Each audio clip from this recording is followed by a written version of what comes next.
Tonight, police are looking for answers in the deaths of two Navy sailors who It was 2017, and two U.S. Navy sailors attached to the submarine base in Kings Bay, Georgia, had died from fentanyl overdoses. U.S. investigators quickly made a connection to the other side of the continent. That was a drug investigation involving drugs being trafficked on the dark web. Sergeant Tammy Lobb is with BC's RCMP E Division and says when they heard from investigators in Georgia, they'd already been on to two men suspected of trafficking fentanyl from the Vancouver area. They were importing fentanyl into Canada, and then they were concealing it in nasal spray and then trafficking that via people purchasing it on the dark web. Mounties had been tracking these two men, Paul Nichols, a UK citizen living in Canada, and Thomas Federick.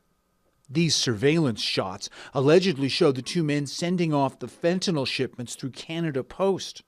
The return addresses and the parcels were listed as something called East Van Eco Tours, and customers appear to have connected with them through a dark web platform known as the Dream Market, where they paid with cryptocurrency. None of it typically associated with ecotourism.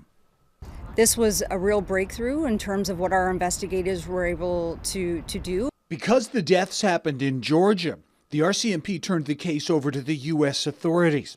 And late last month, Nichols was convicted and is awaiting a sentence that could likely see him serve 20 years or more. The Mountie say Federick is out on bail, facing extradition to the U.S. 13 RCMP traveled to Georgia to testify in the Nichols case.